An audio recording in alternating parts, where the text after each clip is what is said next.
Hey, Mark, great to be with you again. Fantastic. Good to see you, Alan. Wait, and it's Friday this time, so I'm always engaged in Fridays, although I tend to work a little bit over the weekend, but that's just me. So I'm happy that I'm finishing with you this afternoon as well. Fantastic. We've done a wonderful series in this four parts to sales within a sale. Can you just recap the first three, and then we'll move on with the finish here? Yeah, we started with you must buy you first, because if you Yep. can't buy you, no one else will buy you. Once you've bought you, then the customer must buy you. So how are we connecting with the customer to earn that trust? Then we were looking at they buy the picture you paint.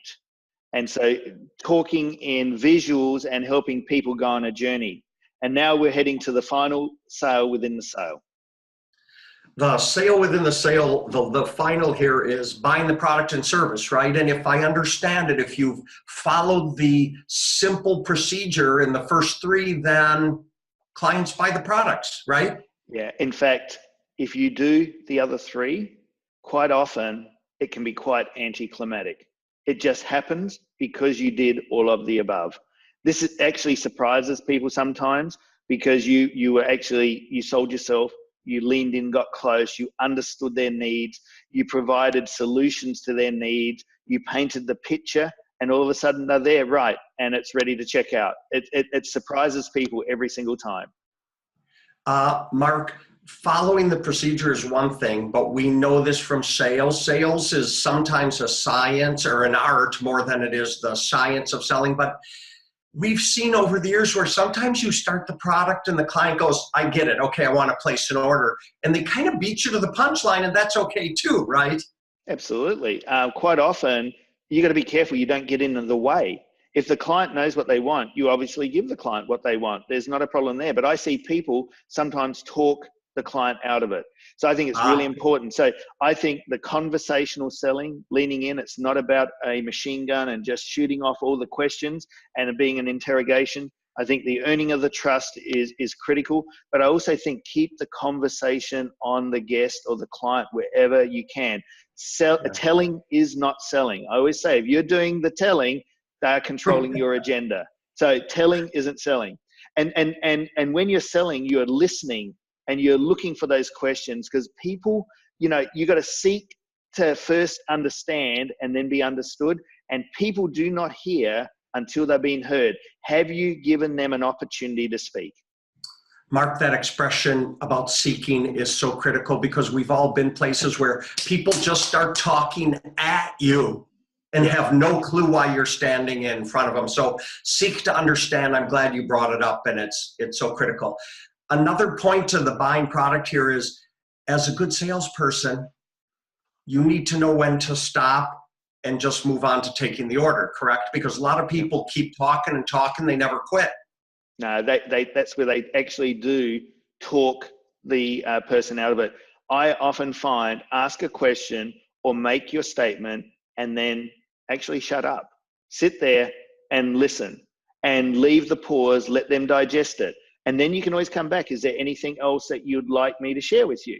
However, quite often people, sometimes I think people buy from people just to shut them up. I'm sure that has happened as well. Right. So another part of this conversation that you can have with people is to say, have I answered all your questions so that we can move on to the order? Because there's never anything wrong asking for the order, is there? No, in fact, a lot of people are reluctant to ask for that.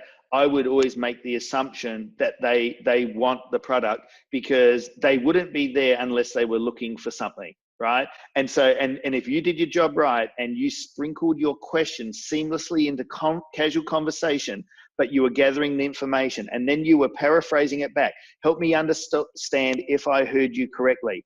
By you actually giving their words back to them, number one, people believe what they hear, not what you say, but also you are demonstrating that you were listening to them, and that's their opportunity to correct it or basically affirm it. I'd like to finish up by saying one or two quick things, and then I would like you to finish and address as well. But of all the things we talk about, I'm telling you, being a good storyteller, it's amazing. If you don't have stories, you need a few stories. Secondly, you can smile and ask for the business. It's okay. Everybody in our industry is asking for the business. And you? Absolutely. And I always, and I mentioned this in one of our earlier segments, it's not what you do to someone, it's what you do with them. And if you're really connecting, I often say connect at the heart and the head will follow. Too many times we try to be over intellectual and we want to just tell everyone everything we know. No, only tell the guest or the client what they need to know to make a decision, and make sure you're adding value. If I was to say one thing, do not make this about a transaction. If you focus on the transaction, you may get some short-term wins, but you will fail long-term. Focus on adding value. And if you can't add value, restore and cherish the relationship. I love doing this series. I don't know what we're doing next, but I'm already excited about it. Thank you, Mark. I'm looking forward to continuing the conversation. Have a great weekend. Thanks so much, Alan. Cheers, mate. Enjoy. Take Good care. being. Bye-bye.